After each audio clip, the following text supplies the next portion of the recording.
the second, to fix this cell, you need to key in a dollar sign like this. Becomes like dollar sign B, dollar sign 25. Okay, then you can drag along. Okay, this is very nice. So all the absolute value of the deviation is calculated. Can we calculate on a calculator and put the number, or you just No. No. Okay. But one reason is that's not the engineer way to do that.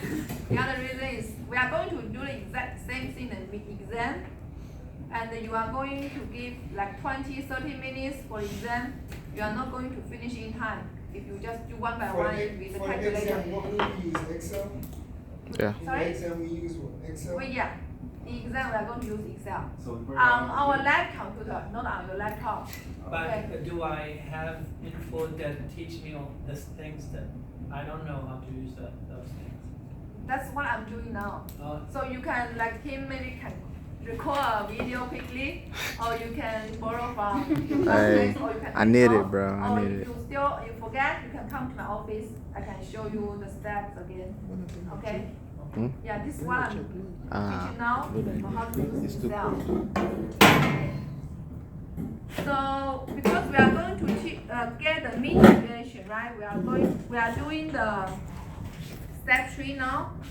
After step 3 is step 4. Compute the mean deviation.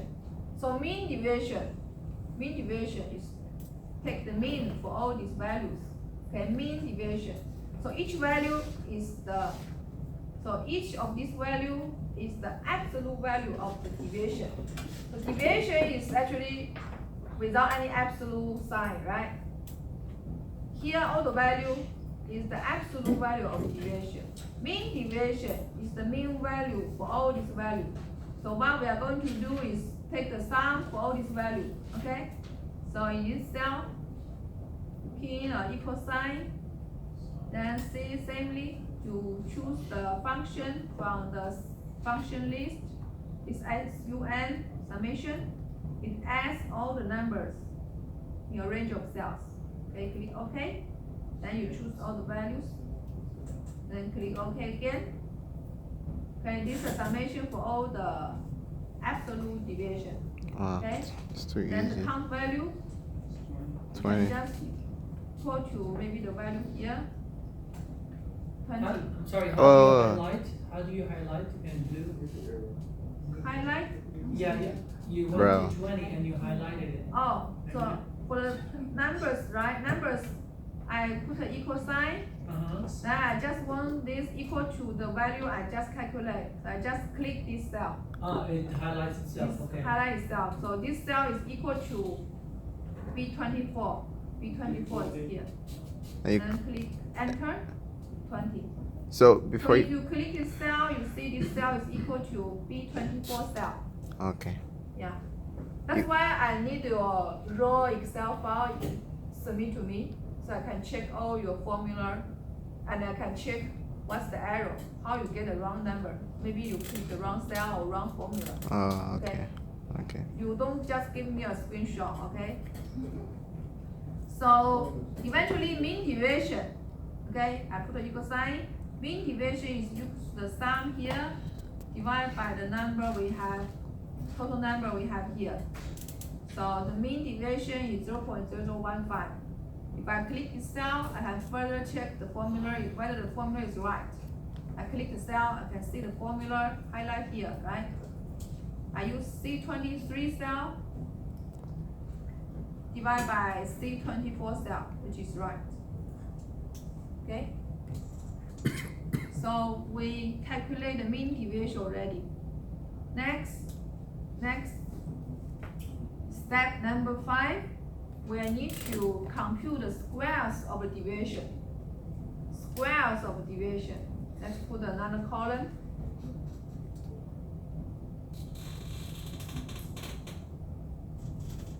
Okay? Squares is more straightforward. It's equal. It's not absolute value. Sorry? If it's square, there's no Yeah, need just for take the absolute. square. But it will help you to organize the data better. Equal to the number here and take the square. Okay. Then this way you can drag along because I just take the square for the data we have each value here. Okay. Number 5, step number 5, done.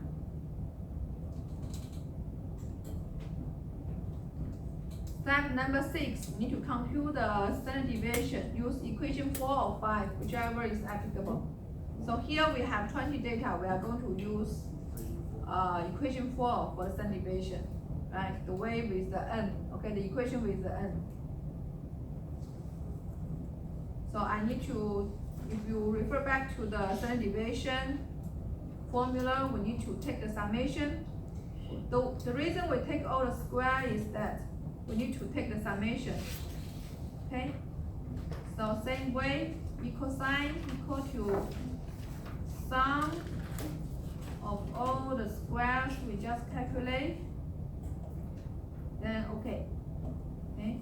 Then here is the number we have. We have 20 numbers equal to what we have calculated initially. Okay?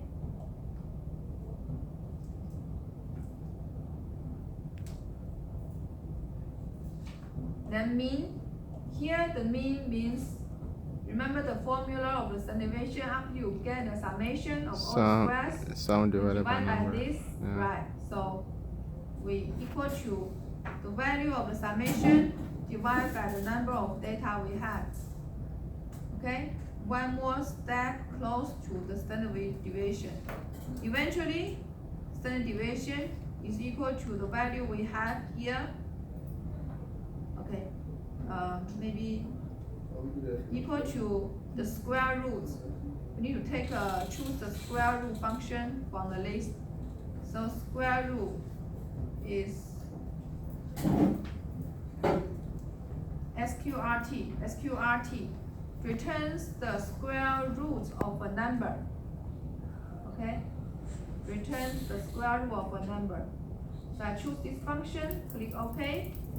I'm going to take the square root of this number because that's what the formula tells, okay? And equal to.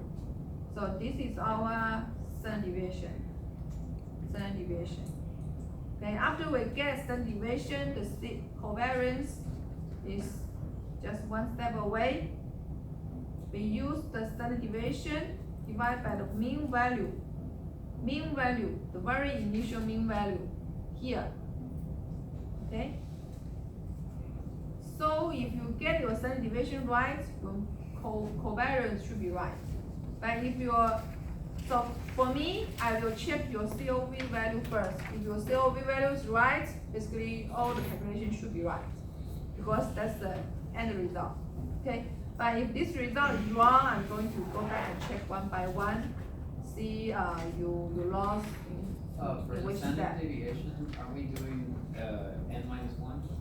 No, it's standard. So in this standard deviation, we are going to use n. We are going to use n, not n minus 1, because we have 20 data.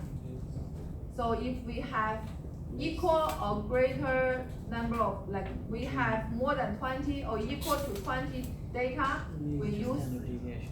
n with standard deviation. If we have less 20 data, okay, if we have less 20 data, we use n minus 1. Okay, yes? Okay, so the first two rows, B and C, we don't have to take the standard deviation and the covariance for those? 2 rows or 2 columns? These Yeah, 2 the columns? No, B and C. B and C? Which would be Well, he asking for both one and the absolute value of D. Yeah. He's saying we don't have to take the standard deviation for those two columns. No, yeah, no. Okay. You just take the standard deviation for. Only- Actually, this standard deviation is for this set of data. There's no meaning to take standard deviation for this data. There's no physical meaning. What we are doing here, we only have, for this one set of data, we only have one standard deviation. Okay? all the thing we did here is to calculate this one standard deviation. Okay? Then similarly for this type of data, I said both 2, we are going to have one standard deviation for this both 2 data.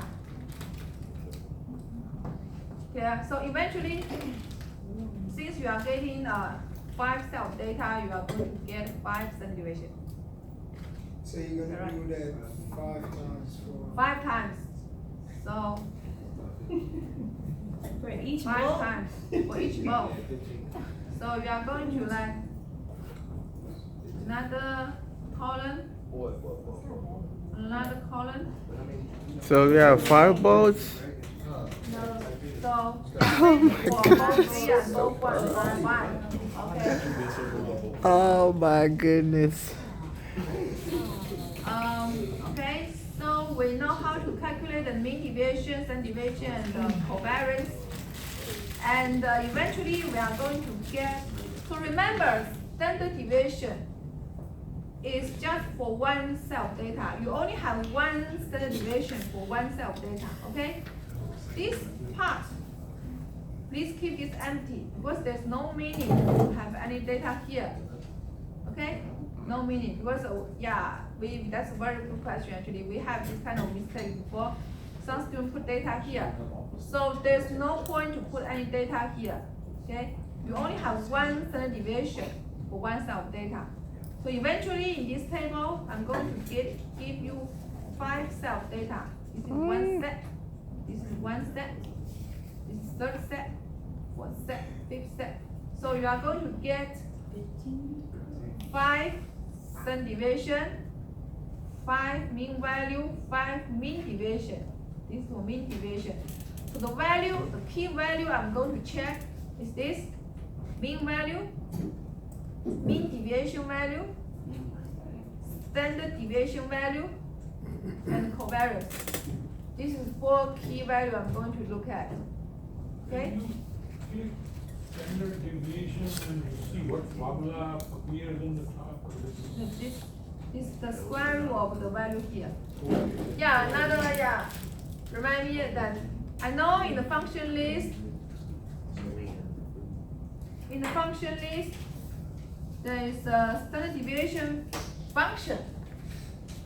You are not allowed to use this. Okay, you cannot directly use the embedded standard deviation function. Okay?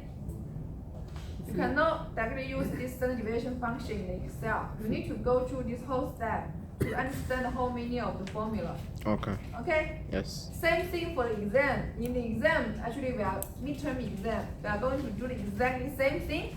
I'm going to check the formula here. Okay? You need to go this step by step. You cannot use the embedded standard deviation function in Excel. Yes, Okay? ma'am. Because the meaning is here is showing you understand the meaning of the formula step by step. How Okay. do you get the function list? Which key do you press? Here. So you see a fx here. Click here. You have all FX the movies. details. Other Yeah. list of the function. Yeah. Okay, we haven't finished yet, okay? Still, you see you have a summary table on your handout, right? On your handout, after you finish all the calculation for this 5 set of data, basically you finish the first 7 steps on your handout already. So, yeah, after you finish the calculation for this 5 set of data, you finish 7 steps.